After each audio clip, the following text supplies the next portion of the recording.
السلام عليكم ورحمة الله وبركاته. إن الحمد لله نحمده ونستعينه ونستغفره ونعوذ بالله من شرور أنفسنا وسيئات أعمالنا. من يهده الله فلا مضل له ومن يضلل فلا هادي له. وأشهد أن لا إله إلا الله وحده لا شريك له وأشهد أن محمدا عبده ورسوله. أما بعد فإن خير الحديث كتاب الله وخير الهدي هدي محمد صلى الله عليه وسلم وشر الأمور محدثاتها وكل محدثة بدعة وكل بدعة ضلالة وكل ضلالة في النار. أعوذ بالله من الشيطان الرجيم. بسم الله الرحمن الرحيم. يا أيها الذين آمنوا اتقوا الله حق تقاته ولا تموتن إلا وأنتم مسلمون. يا أيها الناس اتقوا ربكم الذي خلقكم من نفس واحدة وخلق منها زوجها وبث منهما رجالا كثيرا ونساء واتقوا الله الذي تساءلون به والأرحام إن الله كان عليكم رقيبا. يا أيها الذين آمنوا اتقوا الله وقولوا قولا سديدا يصلح لكم أعمالكم ويغفر لكم ذنوبكم ومن يطع الله ورسوله فقد فاز فوزا عظيما. اللهم نبت بكتابك قلبي وشرح به صدري وأنطق به لساني بحولك وقوتك يا أرحم الراحمين. رب اشرح لي صدري ويسر لي أمري واحلل عقدة من لساني يفقهوا قولي. لائق احترام محترم معزز سامعین، انسانی مزاج اور فطرت کے اندر اللہ رب العزت نے محبت کا جو پہلو رکھا ہے وہ ایسا ہے کہ انسان محبت کی زبان کو سمجھتا ہے، اور انسان کے لیے نرم بات، محبت والی بات اور محبت والا رویہ وہ قابل قبول ہوتا ہے اور اس کی سمجھ میں آنے والا ہوتا ہے. آپ کسی بچے کو اپنے پاس بلائیں، اس کو جھڑک کے بلائیں گے تو وہ شاید بات نہیں سنے گا، لیکن اگر اس کو کوئی اچھی چیز پیش کر کے محبت کے ساتھ بلایا جائے تو وہ آ جائے. جانوروں کو بھی ایسی ہی حالت ہوتی ہے. آپ چھری دکھا کے جانور کو قریب نہیں لا سکتے. کوئی چارہ وغیرہ اس کے سامنے لائیں گے تو وہ آپ کو قریب آ جائے گا. تو یہ محبت کا پہلو انسان کے اندر اللہ نے رکھا ہے، جانوروں میں بھی رکھا ہے. شریعت اسلامیہ نے مسلمانوں کو آپس میں محبتیں پھیلانے، محبتیں بانٹنے کا بار بار درس دیا ہے، جس کے بارے میں ہم نے گزشتہ خطبہ جمعہ میں بات کی تھی کہ محبتوں کو فروغ دینا چاہیے، رشتوں کو جوڑنا چاہیے، اور بنیاد ایمان کو سمجھ کر. تو آج کی گفتگو میں کچھ باتیں آپ کے سامنے رکھنی ہے کہ محبت کیسے پھیل سکتی ہے، ہم کیسے محبتیں بانٹ سکتے ہیں، مسلمانوں کے ساتھ کیسا تعلق قائم رکھنا چاہیے. تو اس میں ایک بڑی اہم بات وہ یہ ہے کہ اپنے مسلمان بھائی کی عزت کا دفاع کرنا. ہمارے ہاں کیا ہوتا ہے، ہم تماشائی بن جاتے ہیں. تماشائی نہ بنے بلکہ مسلمان کا دفاع کرنے والے بنے. ایک بندے نے بات کی کہ فلاں ایسا ہے، دوسرا ساتھ ایسے ہی، مجھے بھی ایسے ہی لگتا ہے. بندہ کچھ ٹھیک نہیں ہے، کوئی تحقیق نہیں ہے، کوئی اس کے اوپر جو ہے نا وہ کوئی مستند بات آپ تک نہیں پہنچی، بس ایسی سنی جس کو رومرز کہتے ہیں، افواہیں لوگ اڑا دیتے ہیں، فلاں ایسا ہے، فلاں ایسا ہے. تو ان افواہوں کے پیچھے لگ کے مسلمانوں کے خلاف ذہن میں بغض اور کینہ رکھ لیا جاتا ہے. اگر ایسا ہوگا تو کبھی بھی محبت فروغ نہیں پائے گی. تو جو قرآن مجید نے تعلیم دی ہے، فرمایا ان جاءکم فاسق بنبأ فتبینوا، جب بھی کوئی تمہارے پاس بندہ خبر لے کے آئے یا کسی کے بارے میں بات کہے، پہلے اس کی تحقیق کر لیا کرو. ایسا ہے، یہ بندہ آیا آپ کے پاس، یا فلاں بندہ ٹھیک نہیں ہے، وہ آپ کے خلاف باتیں کرتا ہے، یا وہ ایسا ہے، وہ ایسا، آپ اس کے پاس جائیں، بھائی جان آپ کے بارے یہ بات پہنچی ہے میرے تک، یہ ٹھیک ہے؟ اگر وہ کہے ہاں واقعتاً ایسا ہے یا کوئی عذر پیش کر دے تو پھر تو ٹھیک ہے، اگر وہ کہے نہیں ایسا تو بالکل نہیں ہے، بات ختم۔ اس لیے تجسس میں بھی اسلام نے جو ہے نا وہ پابندی لگا دی، فرمایا لا تجسسوا، تجسس تم نے کرنا ہی نہیں ہے، کسی کی ٹو لگانا، اس کی جاسوسی کرنا کہ اس کی ایپ ٹٹولوں اور پھر ان ایپوں کو لوگوں کے درمیان جا کے بیان کروں، تو یہ ایک لمبی بات ہو جائے گی، میں اس طرف نہیں جانا چاہتا۔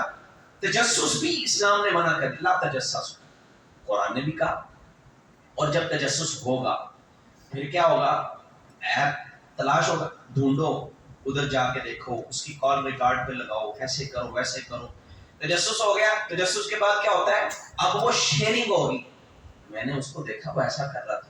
اللہ کے قرآن کا اسلوب دیکھیں، کتنا کمال کا اسلوب ہے۔ جہاں تجسس کی بات کی ہے، تجسس نہیں کرنا تم نے، جاسوسی نہیں کرنی۔ اگر جاسوسی کرو گے تو کیا ہوگا؟ اب اس کے بارے ڈسکشن ہوگی، اس کو کیا کہتے ہیں؟ غیبت۔ فوری طور پہ قرآن نے یہ کہہ دیا، یا تجسس کے بعد دل میں بدگمانی ہوگی، بدگمانی پہ منع کر دیا، فرمایا کسی کے بارے دل میں بدگمانی رکھو، اور اگر یہ ہو جائے تو پھر غیبت آئے گی، فرمایا غیبت نہ کرو۔ فوری قرآن نے یہ کہا، تو قرآن کا اسلوب چیک کریں، پہلے جاسوسی پہ پابندی لگائی، پھر بدگمانی پہ پابندی لگائی، اس کے بعد یہ کہا کہ یہ جو تم اس بات کو لے کے بیٹھ جاتے ہو فلاں ایسا، اس کی غیبتیں کرتے ہو، تو اس غیبت پہ بھی قرآن نے پابندی لگا دی کہ ایسے ہی ہے جیسے تم مسلمان بھائی کا گوشت کھا رہے ہو۔ وَلَا يَغْتَبْ بَعْضُكُمْ بَعْضًا أَيُحِبُّ أَحَدُكُمْ أَن يَأْكُلَ لَحْمَ أَخِيهِ مَيْتًا، تم پسند کرتے ہو اس بات کو کہ مردہ بھائی کا گوشت کھاؤ؟ تو ہم تو کھانا بہت پسند کرتے ہیں، ہماری تو مجلسیں ہی تب جو ہے نا وہ اچھی ہوتی ہیں، تب اس کو چار چاند لگتے ہیں جب کسی بندے کے بارے ڈسکشن ہوتی ہے، فلاں ٹھیک نہیں ہے، فلاں ٹھیک نہیں ہے، فلاں ایسا ہے، فلاں ایسا ہے۔ یہ تو ہماری ہر مجلس کے اندر ہوتا ہے، کبھی سیاسی لیڈروں کے بارے، کبھی فلاں کے بارے۔ تو اسلام نے اس بات پہ سختی سے پابندی لگائی۔ تو بات ہماری چلی تھی کہ کسی مسلمان بھائی کا دفاع کرنا یہ لازم ہے، چاہے جائے کہ آپ تماشائی بن جائیں، آپ بھی شامل ہو جائیں، ٹھیک ہے، اب اس کے بارے خلاف باتیں ہو رہی ہیں، آپ بھی اس کے اندر ہو جائیں، نہیں، دفاع کرو، ڈیفینڈ کرو مسلمان کو۔ اچھا، یہ قرآن نے کہا کہ مسلمان بھائی کا جو ہے نا وہ دفاع کرنا ہے، اگر وہ موجود نہیں ہے تبھی دفاع ہوگا نا۔ ایک بندہ یہاں نہیں، ہم سارے مل کے اس کے خلاف باتیں کر رہے ہیں، اسی کو غیبت کہتے ہیں۔ دفاع کے لیے ساتھ یہ لفظ کیوں کہا کہ مردہ بھائی کا گوشت؟ آپ کو پتا مردہ کا لفظ کیوں بولا ہے؟ اگر تھوڑی سی گہرائی میں جائے نا، مردہ اپنا دفاع نہیں کر سکتا، مردہ خود کو ڈیفینڈ کر سکتا ہے؟ نہیں کر سکتا۔ آپ اس کو جو مرضی کہہ دیں، اس کو مارے پیٹے کچھ بھی کہے، کچھ نہیں کر سکتا۔ مسلمان بھائی جب موجود نہیں ہے تو وہ اسی کی مانند ہے، اب اس کا ڈیفینڈ آپ نے کر، آپ اس کا دفاع کریں گے، نہیں ایسا نہیں ہے، وہ میرا بھائی ہے، وہ مسلمان ہے۔ تحقیق جب تک نہیں ہوگی، پہلی بات تو ماننا ہی نہیں، اگر مان بھی لے تو کوئی عذر تلاش کرو۔ تلتمس لہ المعاذیر، نبی صلی اللہ علیہ وسلم نے فرمایا اس کے لیے عذر تلاش کرو، ہو سکتا ہے یار اس کو کوئی مسئلہ پیش آ گیا ہو سکتا ہے اس کے ساتھ کوئی حادثہ ہو گیا ہو سکتا ہے کوئی بندہ لیٹ ہو جائے، اس کی عادت ہی یہ تو آتا ہی لیٹ، یہ تو بندہ ہی ٹھیک نہیں ہے، یہ سستی پڑا، یہ کیا عذر تلاش کیا کبھی ہم نے؟ اور کیا الفاظ ہیں، وَلَوْ 70 مرہ، اگرچہ تمہیں 70 عذر تلاش کرنے پڑے، 70 عذر تلاش کرو مسلمان کے بارے، پھر جا کے اس پہ کو بات کرو۔ 70 عذر کے بعد بھی صحابہ پتہ کیا کہا کرتے تھے؟ اسلاف کہتے تھے میں 70 عذر تلاش کروں گا، اگر نہ 70 عذر میں سے بھی کوئی نہ ہوا، ہو سکتا ہے بیمار ہو گیا ہو سکتا ہے اس کا بچہ بیمار ہو گیا ہو سکتا ہے گھر میں کوئی مسئلہ ہو، حادثہ ہو گیا، اس طرح کرتے کرتے کرتے 70 ہو جائیں، وہ کہتے ہیں میں 70 کے بعد بھی سوچوں گا، ہو سکتا ہے کوئی اس کا 71واں 73واں عذر بھی ہو، میں اس کے خلاف بات نہیں کروں۔ ہمارے مسلمان عذر تلاش کرنا تو دور کی بات، وہ ہے ہی ہے، فوری طور پہ حکم لگا دیا جاتا، عذر تلاش ہی نہیں کرتے، ایسے ہی، اور نہیں اس کی عادت ہی یہ ہے، تو ایسے ہی اللہ ہمیں ہماری حفاظت فرمائے۔ تو فرمایا اس کا دفاع کرو۔ نبی صلی اللہ علیہ وسلم غزوہ تبوک کے موقع پہ جب گئے تو صحابہ پیچھے گئے، حضرت کعب، حضرت مرارہ، ہلال بن امیہ رضی اللہ عنہ، یہ صحابہ پیچھے رہ گئے، اور بھی لوگ پیچھے رہنے والے۔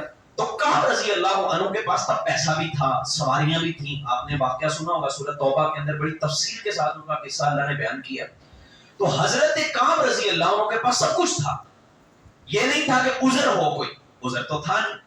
اب وہاں گرما گرمی صحابہ کے اندر موجود، وہ آیا کیوں نہیں؟ اب ایک دوسرے کے جیسے ہم خلاف ہوتے ہیں، وہ ایسا ہوا ہے. ایک صحابی نے بات کر دی، نبی صلی اللہ علیہ وسلم نے کہا نہیں آیا. ایک کہنے لگے اس کے پاس مال و دولت زیادہ ہے نا اس لیے وہ نہیں آیا. وہیں پہ ایک صحابی موجود تھے، کہتے کذبت العمر، اللہ کی قسم تو جھوٹ بولتا ہے. کعب ایسے نہیں، کعب تو بڑا اچھا انسان ہے، اس کا کوئی عذر ہوگا. حالانکہ کعب خود کہتے ہیں میرا کوئی عذر نہیں. حضرت کعب پہ وہ پابندیاں لگی، ان کی بیویوں کو بھی دور کر دیا، وہ سارا جو معاملہ آپ نے سنا، خود کہتے ہیں میرا کوئی عذر نہیں تھا. لیکن صحابہ جب بات کرتے ہیں وہ کہتے ہیں نہیں کوئی عذر ہوگا، اس کے خلاف بات نہ کرو. نہیں تھا تو یہ ڈھونڈ رہے ہیں، اور ہمارے ہاں ہوتا بھی ہے تو ہم کہتے ہیں نہیں نہیں وہ ایسا ہی ہے.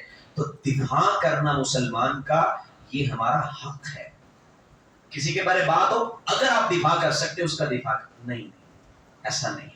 اللہ ہمیں ایسا بنا دے. تو صحابہ کے اندر یہ موجود تھا. عذر تلاش کریں، کوئی بھی ہو سکتا ہے، کوئی بندہ لیٹ ہو جائے، کوئی مسئلہ بن جائے تو اس کا عذر تلاش کریں. اللہ ہم سب کو توفیق عطا فرمائے. مسلمان بھائی کے لیے دعا کرنا یہ بھی محبت پھیلانے کا باعث.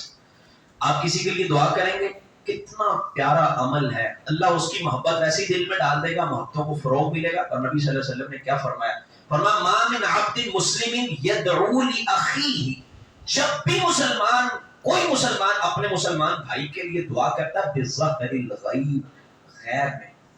سامنے تو دعائیں ساری دے دیتے، سامنے لوگ بات چیت کر لیتے ہیں، لیکن جب پیٹھ پیچھے وہ ہے ہی نہیں موجود، آپ تنہائی میں اپنے لیے مانگ رہے ہو، آپ اس کے لیے بھی مانگ رہے ہو.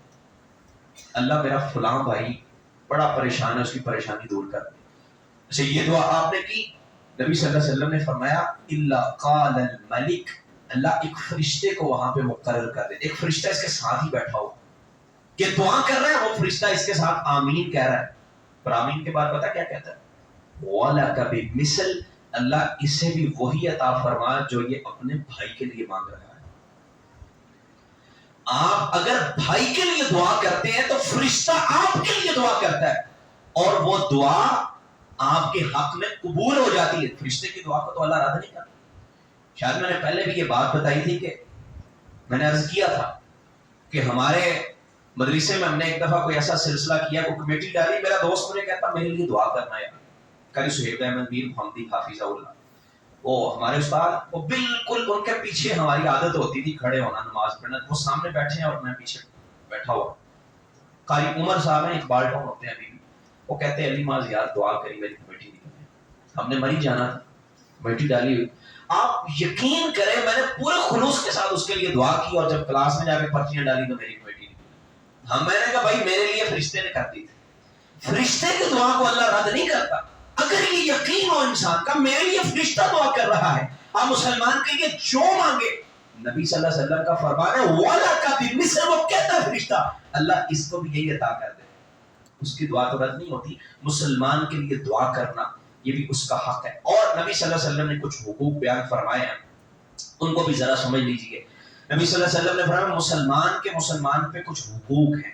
یہ بھی ساری باتیں اور یہ کچھ خاص احادیث میں الگ سے نبی صلی اللہ علیہ وسلم نے بیان فرمایا یسلم علیہ اذا لقیہ، جب بھی ملاقات کرے نا مسلمان دوسرے مسلمان سے اس کو سلام کرے. یہ بات بڑی اہم بات ہے. ہم شاید یہ شاید یہ سمجھے کہ کوئی نئی بات ہے، سلام کہ بڑی اہم بات ہے. لوگ اس کو سمجھتے نہیں، اس کی اہمیت کو نہیں جانتے کہ سلام کہنا کتنا اہم معاملہ ہے، کتنی اہم بات ہے. آپ جب کسی کو کہتے ہیں السلام علیکم، تجھ پہ سلامتی ہو، کتنی محبت والی بات ہے یار، کتنا کمال کا جملہ ہے. لوگ پتہ نہیں کیا کوئی نمستے، کوئی گڈ مارننگ، کوئی کیا، کوئی رام رام، کیا عجیب قسم کے لوگوں کے کلمات ہے. لیکن اسلام نے اتنا خوبصورت درس دیا ہے السلام علیکم، تجھ پہ سلامتی ہو. سلام کہنے کا مطلب کیا ہے؟ کہ میرے سے تیری ہر چیز محفوظ ہے. سلامتی کا مطلب یہ ہوتا ہے نا بندہ مکمل حفاظت میں آ جائے. بھائی میرے سے تو محفوظ ہے، سلام، تجھ پہ سلامتی. تو سلام کرنا، پہل کرنا کتنا اہم ہے. نبی کریم صلی اللہ علیہ وسلم سے صحابہ نے پوچھا کہ اللہ کے رسول، اللہ سلام پہل کون کرے گا؟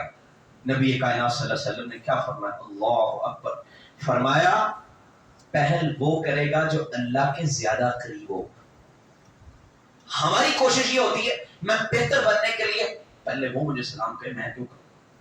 ہم یہ سمجھتے مجھے وہ پہلے کرے گا میرا رتبہ بڑھے گا، میں بڑا ہوں نا اس لیے مجھے وہ پہلے کرے. تو نبی صلی اللہ علیہ وسلم کہہ رہے ہیں جو پہلے کرے گا اللہ کے قریب وہ ہوگا. تو اللہ کے قریب ہونے کے لیے ابتدا آپ کر دیں، کوئی بھی ہے، بچہ بھی ہے، حالانکہ چھوٹے کو بڑے کو سلام کرنا چاہیے، آپ بچے کو بھی پہل کر دیں. رب کے قریب ہونے کے لیے اگر یہ کرنا پڑے تو کتنی اچھی بات، سلام کریں. اور نبی صلی اللہ علیہ وسلم کا فرمان ہے، اگرچہ اس حدیث میں یہ حدیث ضعیف ہے، کہ جو سلام سے ابتدا نہ کرے اسے جواب نہ دو. لیکن ادب یہی ہے، ادب تو یہی ہے، اصول یہی ہے کہ جو سلام سے ابتدا نہیں کرتا وہ بندہ مطلب حدیث کو سمجھتا ہی نہیں، اس نے نبی صلی اللہ علیہ وسلم کے فرمان کو جانا ہی نہیں. آپ نے فرمایا جب بھی ملو سلام کرو، افشوا السلام بینکم، آپس میں سلام عام کرو، اس سے سلامتیاں پیدا ہوگی. اور فرمایا افشوا السلام کئی تسلموا کئی تعلوا، سلام کو عام کرو اللہ تمہیں بلندیاں عطا فرمائے. اور قرآن مجید میں کیا فرمایا اللہ رب العزت؟ وَإِذَا حُيِّيتُم بِتَحِيَّةٍ، فرمایا اگر تمہیں کوئی تحفہ دے، اور مفسرین کہتے ہیں کہ تحفے سے مراد کیا ہے؟ سلام. فرمایا اس کو واپس لوٹاؤ، فَحَيُّوا بِأَحْسَنَ مِنْهَا أَوْ رُدُّوهَا، اس کو واپس یا تو وہی لوٹا دو یا اس سے اچھا لوٹاؤ. اچھا کیا ہے؟ ایک بندے نے سلام کہا السلام علیکم، آپ اس کو آگے سے کہیں السلام علیکم ورحمۃ اللہ، یہ اچھا ہے، آپ نے اضافہ کر دیا. اس نے صرف السلام علیکم کہا، آپ نے وہ رحمت اللہ کہہ دی. اگر وہ رحمت اللہ کہتا ہے تو پھر وہ برکاتہ کے الفاظ عام زیادہ کر دیں. بِأَحْسَنَ مِنْهَا، ایک بندہ آپ کو تحفہ دے 10 روپے، آپ اس کو 15 روپے کا تحفہ دیں، یا اس یوں سمجھیں آپ نے زیادہ کرنا ہے. اس سے زیادہ لوگ کہتے ہیں وَرِضْوَانُ وَمَغْفِرَتُ، یہ الفاظ حدیث سے ثابت نہیں ہے. ایک حدیث میں بارہ لکھے ہیں لیکن وہ ضعیف. اتنے تک ثابت ہے. نبی صلی اللہ علیہ وسلم مجلس میں بیٹھے ہوئے تھے، فَجَاءَ رَجُلٌ، ایک آدمی آیا، فَقَالَ السَّلَامُ عَلَيْكُمْ، اس نے سلام کا، فرد علیہ السلام، نبی صلی اللہ علیہ وسلم نے اس کو واپس سلام کا جواب دیا اور فرمایا عشرہ، اللہ نے اس کو 10 نیکیاں دی. ایک دوسرا شخص آیا، اس نے کہا السلام علیکم ورحمۃ اللہ، اللہ کے رسول فرماتے ہیں 20 نیکیاں ملی، 20. اور تیسرے نے آ کے وبرکاتہ کا اضافہ کیا، آپ نے فرمایا 30، اللہ نے اس کو 30 نیکیوں سے نوازا ہے.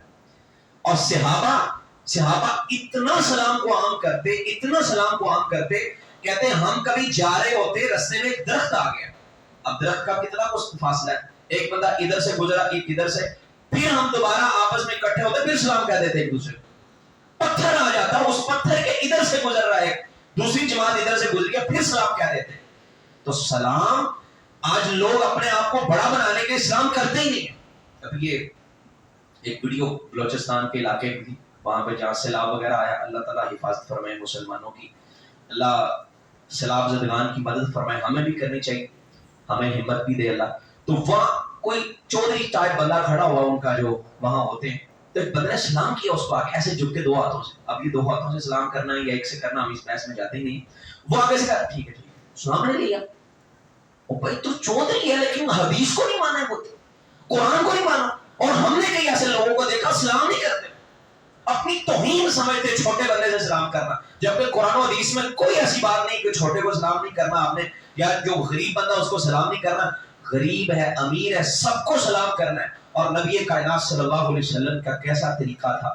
ایک بندہ اللہ کے رسول کے سامنے نماز پڑھ رہا، حدیث میں نے آپ کو پہلے سنائی ہوئی ہے، آپ نے اس کو بلایا اور کہا سلی فإنک لم تسلی، دوبارہ نماز پڑھو، تم نے نماز نہیں پڑھی. سنی ہے نا حدیث، 1 دفعہ 2 دفعہ 3 دفعہ.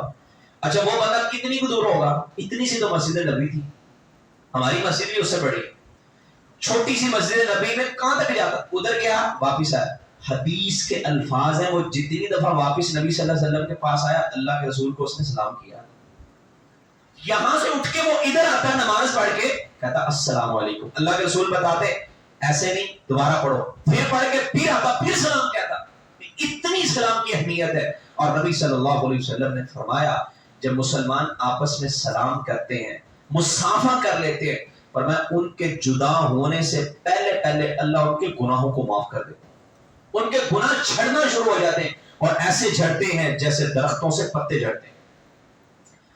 تو اس لیے سلام کو عام کرنا چاہیے.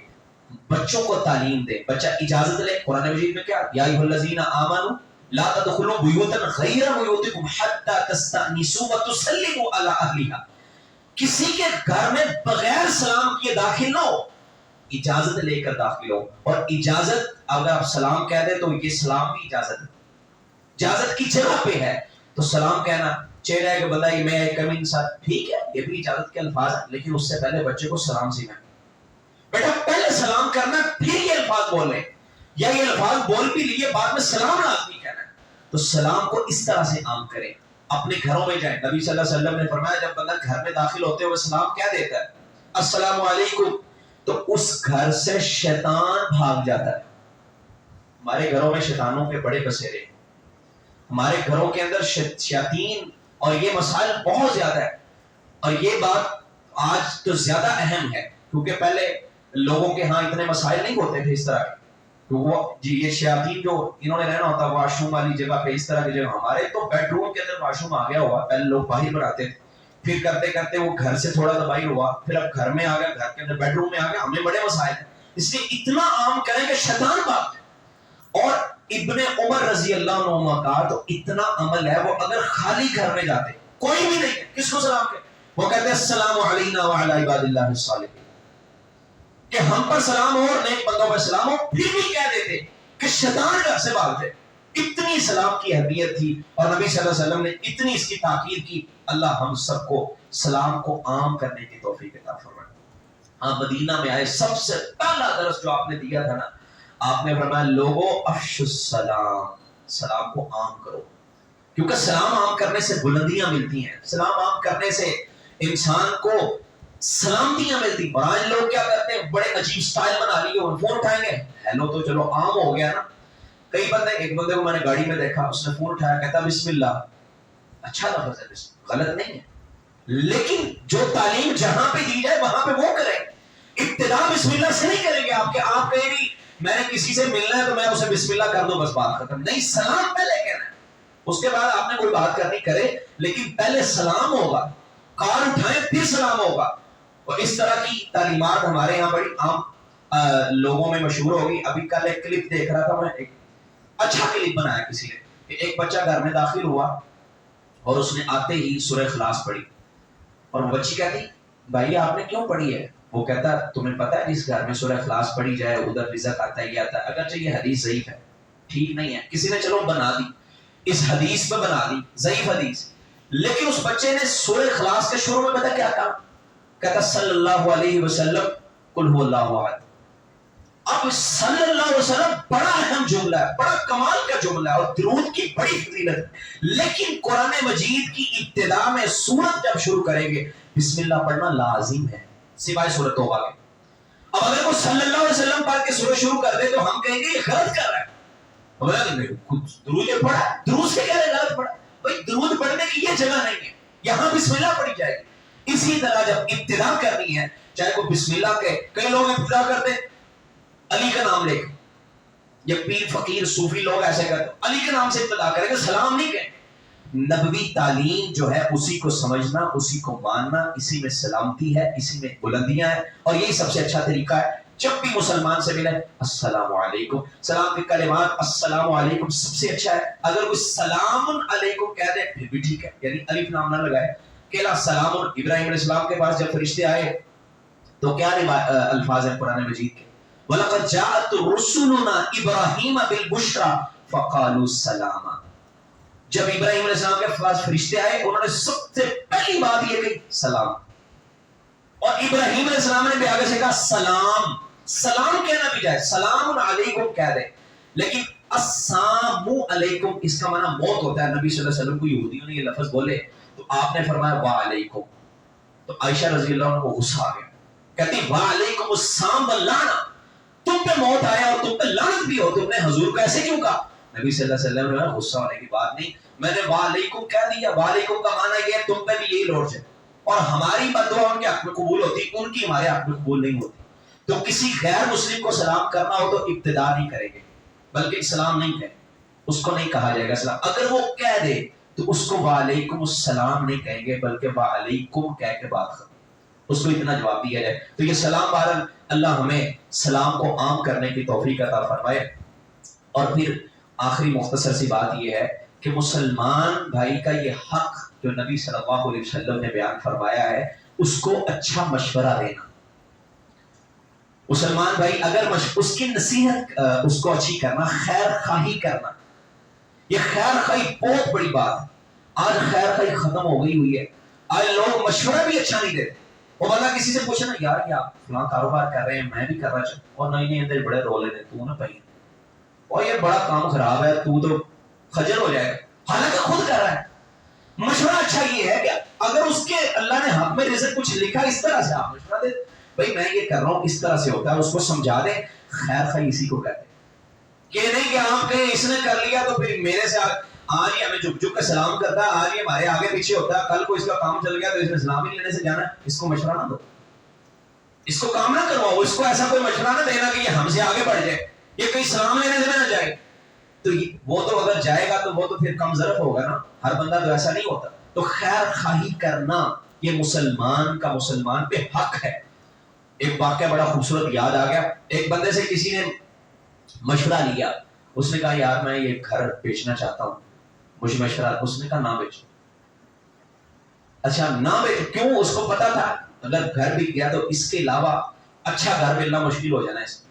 پڑوسی ہیں، پڑوسی جانتے ہوتے ہیں. جیسے میں نے پچھلے خطبہ میں کہا تھا ہم تو پڑوسیوں کو جانتے ہی نہیں، خیر خواہی کہاں سے آئے گی؟ تبھی ہوگا نا جب آپ کا تعلق ہوگا، روابط قائم ہوں گے. تو اچھا وہ بیچنے جو خریدنے والا تھا وہ بلا کون تھا؟ ساتھ والا ہمسایا. اس ہمسائے سے اتنا تنگ تھا اس نے کسی بندے کو پیسے دے کے کہا یار اسے مکان خریدو، ڈبل قیمت دے دینا، اس کو خرید لو، یہ ہماری جان چھوڑے. اب اس نے ڈبل قیمت لگائی، اس کے دل میں آ گیا اب بیچتا ہوں. مشورہ جب کیا اس نے کہا نہ بیچو. کہتا یار مجھے تو پیسے دے کے تم کہہ رہے ہو اسے خرید لو، اسے مشورہ. اس نے کہا بھائی خیر خواہی تو یہی ہے کہ مشورہ اچھا ہو.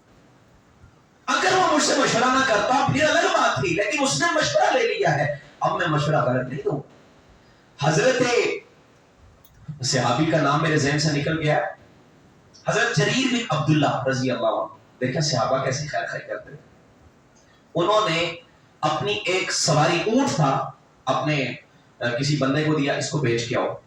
300 درہم میں اس نے بیچ دیا، بلکہ 300 درہم میں خرید لیا. تو وہ کہتے ہیں یار یہ 300 درہم کا اونٹ لگتا نہیں ہے، مہنگا ہے. اس کے بندے کے پیچھے واپس چلے گئے. لوگ کہتے ہیں آپ کیا کر رہے ہیں، اگر آپ قیمت زیادہ لگائیں گے گھاٹا ہوگا. اس نے کہا بھائی گھاٹا پڑ جائے لیکن خیر خواہی تو کرنی ہے. خیر خواہی میں نے کر. اس کے پاس گئے کہا یہ اونٹ تم نے خریدا ہے، یہ میرے بندے نے آپ کو بیچا ہے. صحیح بات ہے بالکل. اور یہ صحابی اس حدیث کے راوی خود ہے. وہ کہتے ہیں جب سے میں نے یہ حدیث سنی ہے میں نے ہر مسلمان کی خیر خواہی کی ہے، میں نے کبھی کسی کے خلاف بات نہیں کی، کبھی بدخواہی نہیں کی، خیر خواہی کرتا ہوں ہمیشہ.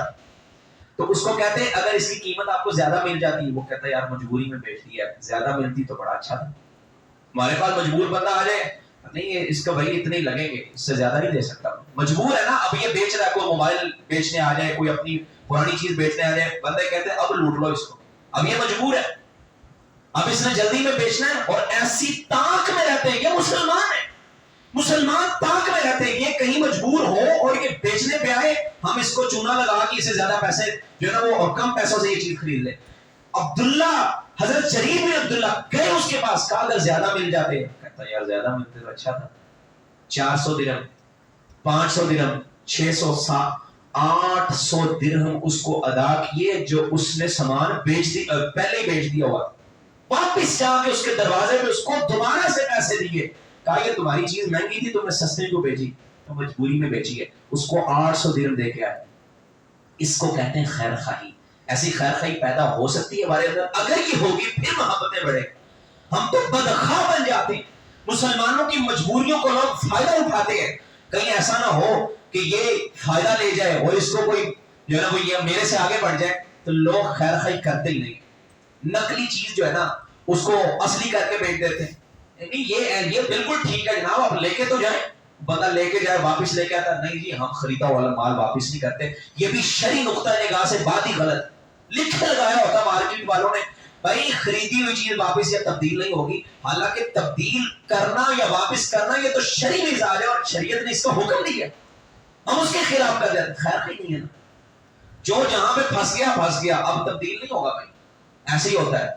سامنے لکھ کے لگایا ریٹ یہ ہے, جب مال ڈالتے ہیں درمیان میں سے گندہ ڈال دیا, خیر خی نہیں ہے. ابھی آپ دیکھ لیں, میں آج وہ چیز پڑھ رہا تھا کہ پاکستان کے اندر دودھ خالص ملنا بڑا مشکل ہے. اور آپ جانتے ہیں کتنی بھینسیں پاکستان میں؟ تقریباً کوئی 5 کروڑ بھینسیں ہیں پاکستان کے اندر. اور آبادی میرے خیال میں کتنی ہے؟ اتنی آبادی ہے, یعنی بھینسیں جو ہے نا, نہیں میرا خیال 50 کروڑ ہے شاید, مجھے بار میں نے حساب لگایا, فی بندے کے حصے میں 3 بھینسیں آتی ہیں. اگر آپ کیلکولیٹ کریں جتنی بھینسیں ہیں اور جتنی آبادی ہے, اس حساب سے دیکھا جائے تو ہر بندے کے حصے میں 1 یا 2 یا 3 تک بھینسیں آتی ہیں. تو کیا خالص دودھ ملنا مشکل ہے؟ مل سکتا ہے, لیکن خیر خی نہیں ہے. بیمار ہوتا ہے تو بجائے پانی ڈال کے دیں گے, فلاں کر کے دیں گے, ہم کسی کا لحاظ نہیں کرتے. یار یہ چیز خراب ہوگی, بندے کہیں بیمار نہ ہو جائے, مسئلہ نہ بن جائے. بکتا ہے بھائی, ایسے ہی بکتا ہے, بیچو, ایسے ہی ہوتا ہے. ابھی کورونا کے دنوں میں ایک انجیکشن وہ 12-13 ہزار روپے کا تھا, اور ہمارے ایک شیخ صاحب دوست نے ان کو چاہیے تھا, انہوں نے مجھے کہا, میں نے اپنے ایک دوست سے کہا, میرے کزن ہے ان کا یہ کام ہے, وہ کہتے ہیں بھائی ابھی یہ 5 لاکھ کا ملنا ہے, میں نہیں دوں گا. میں اس لیے نہیں دوں گا کہ یار اتنے پیسے میں کیوں آپ کے لگواؤں, میرے پاس تو ہے. لیکن لوگوں نے 5 لاکھ تک کر دیا, جو 12,000 روپے کا انجیکشن. یہ خیر خیر ہے مسلمانوں کی, ایسے خیر کا, اگر یہ پھنسا ہے اس کو بچا لو, اگر یہ مر رہا ہے اس کو یہاں پہ جو ہے نا وہ لپیٹ لو, یہ کہیں نکل نہ جائے. ہماری حالت یہ, کسی کو جہاں پہ پکڑا وہاں پہ لگا لیا چونا. خیر خی ہوتی ہے جہاں اس کا اچھا ہو رہا ہے آپ اس کا اچھا کرنے کی کوشش کریں. اور فرمایا جب تم اس کے سامنے ہو پھر بھی خیر خی کرو, اور جب تم اس کے پیٹھ پیچھے ہو پھر بھی اس کی خیر خائی کی بات کرو, کبھی بھی بدخواہی نہ کرو. اللہ ہم سب کو خیر خائی کرنے کی توفیق عطا فرمائے, اور اللہ ہم سب کو ایک دوسرے کے حقوق سمجھ کر ان پہ عمل پیرا ہونے کی توفیق عطا فرمائے. حسن بصری رحمۃ اللہ علیہ کہا کرتے تھے خیر خائی کیسے کیسے ہو سکتی ہے؟ وہ کہتے تھے سب سے بڑا خیر خواہ مؤذن ہوتا ہے. کیوں؟ وہ مسلمانوں کو نماز کے لیے بلاتا ہے, یہ بھی خیر خائی. آپ کسی مسلمان کو جا کے کہیں بھائی نماز پڑھ لو, اچھا ہی ہے نا, اچھی بات ہے, خیر خائی ہے. صرف کاروبار یا دنیاوی حد تک نہیں, دین کے معاملات میں بھی خیر خائی ہونی چاہیے. بھائی نماز پڑھ لو, جہنم سے بچ جاؤ گے, اس سے بڑی خیر خائی کیا؟ وہ کہتے تھے مؤذن سے بڑا خیر خواہ کوئی نہیں ہے. وہ کہتا لوگوں آ جاؤ نماز کی طرف, نماز پڑھو گے کامیاب ہو جاؤ گے, یہ خیر خائی. آپ فجر کے وقت کسی کو کال کر کے اٹھا دیں بھائی نماز پڑھ لو, کتنی بڑی خیر خائی. مسجد اقصیٰ کے انتظامیہ کے اشفاق صاحب ہیں, آج تک ان کی مجھے روزانہ کال آتی, آج بھی آئی, روزانہ کال کرتے ہیں السلام علیکم, جاگیں کیا ان کا کیا جاتا ہے؟ خیر خائی ہے, نیکی مل جاتی ہے. اس طرح کی خیر خائیاں بھی کریں, مسلمانوں کو دین کے ساتھ جوڑیں, دنیاوی معاملات میں ہر چیز میں دوسرے کی خیر خائی کرنے والا جذبہ پیدا کریں, اور سلام کو عام کریں, مسلمان کے ساتھ محبت بانٹنے والے بنیں. اللہ ہمیں محبتیں بانٹنے کی توفیق عطا فرمائے. اللہ ہم سب کو ایک دوسرے کے ساتھ محبتیں پھیلانے والا بنا دے. اقول قولی ھذا وآخر دعوانا الحمدللہ.